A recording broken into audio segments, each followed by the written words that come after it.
So we have question 1 that we're going to use as examples here. Question 1 says, find the two numbers whose sum is 16.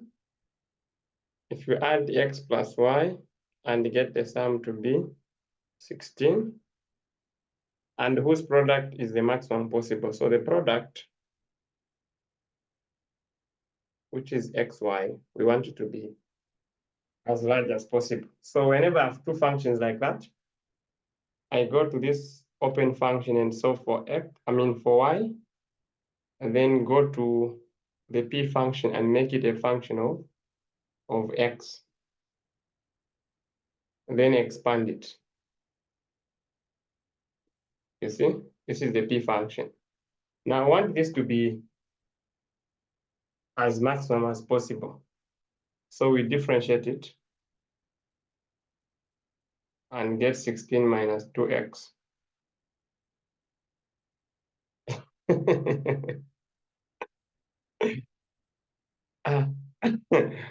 I said we differentiate.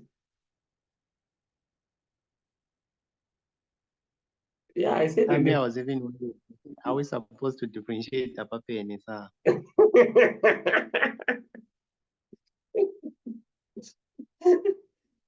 Oh, we're in topic 2.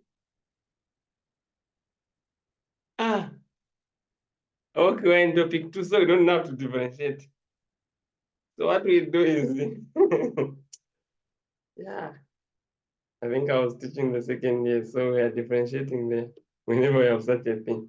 So here we get the x value that gives us maximum, which is negative b over 2a. So we write this as negative x squared plus 16x. So we're going to have minus 16 over 2 times negative 1, which is equal to positive 8. So this is our x. That will give us a maximum. And so we find y by substituting that x in the y function. So we have found the two numbers are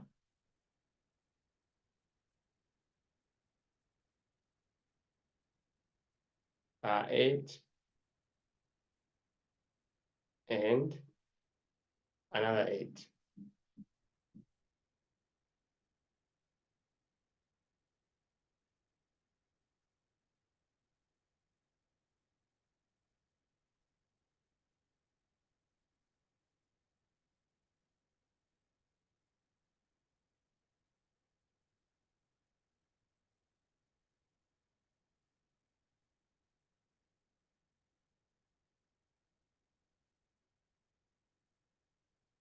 You see?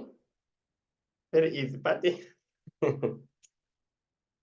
we differentiate, we are going to get the same thing. Because look, if we had differentiate here, we would have said 16 minus 2x, then you get to 0. Again, we would have gotten the same x equal to 8.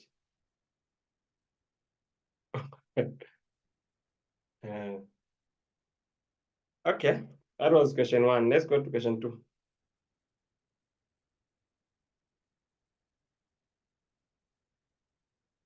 Question 2. A man with 180 meters, 180 meters of fencing wire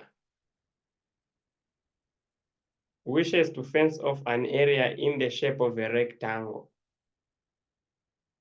What should be the dimensions of the area if the enclosed space is to be as large as possible? So you have a rectangle.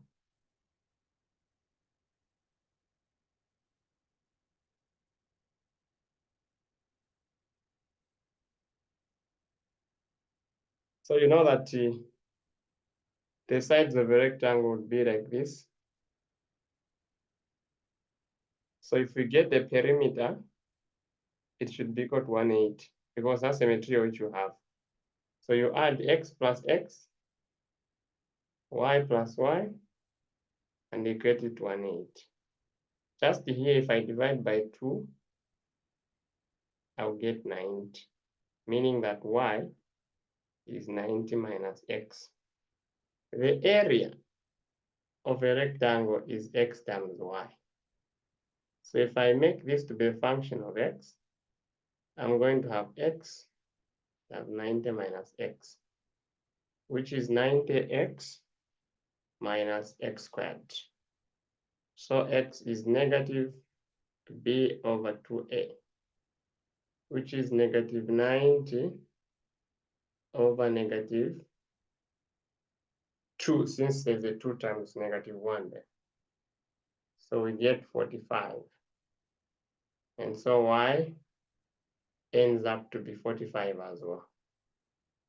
And this normally happens. For these questions, you normally find the same answer.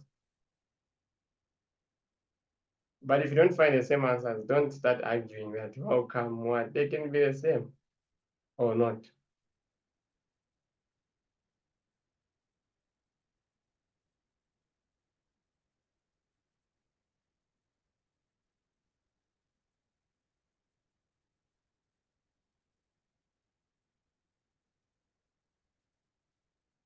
Okay. We got question 3. Given that the equation px is equal to minus 2x squared plus 280x minus 1000, where x represents the number of items sold, and describe the profit function for a certain business. How many items should be sold to maximize the profit? We don't even have to have any headache. The items to be sold will come from this number.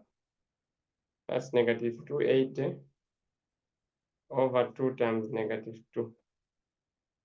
That will be 280 over 4. So we divide to get 70. So 70 items should be sold in order to make a profit. Maximum profit. If you sell 90, the profit won't be maximum.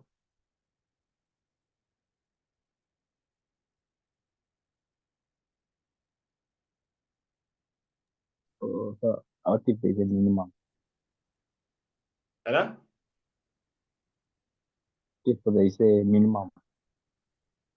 If they said minimum, would have done the same thing, except that when A is negative, you cannot have a minimum.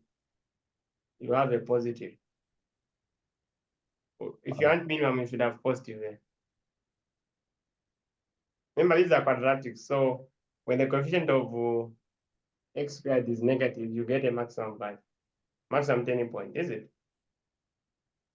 Mm-hmm. How's that you're using? Yes, yes. Yes. Sir, is it okay if we just use the completing the square method, then later on we just pick those values which we usually find as the turning point? It's not okay. It's too much for 1 mark or 2 marks. Because here you find the 2 marks. Completing the square is very long. The answer would be correct, yes, but you will labor.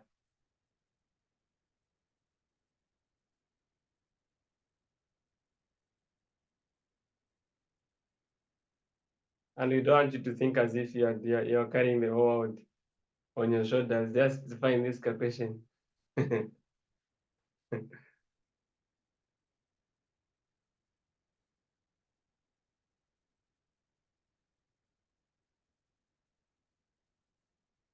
We got question 4. Question 4. Find the roots. The roots of the quadratic equation.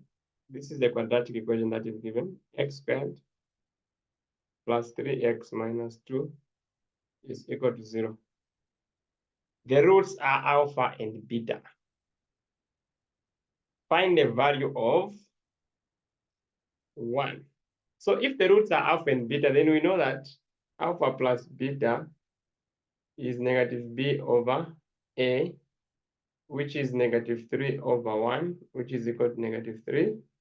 We also know that alpha beta is C over A, which is -2 over 1, which is -2. Now we should find the value of alpha over beta plus beta over alpha. What's happening? Huh?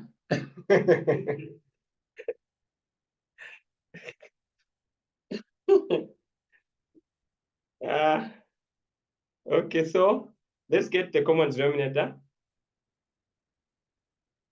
Alpha beta. When beta goes into alpha beta, we get alpha. Then multiply by the alpha up, that will be alpha squared. So this will be beta squared here.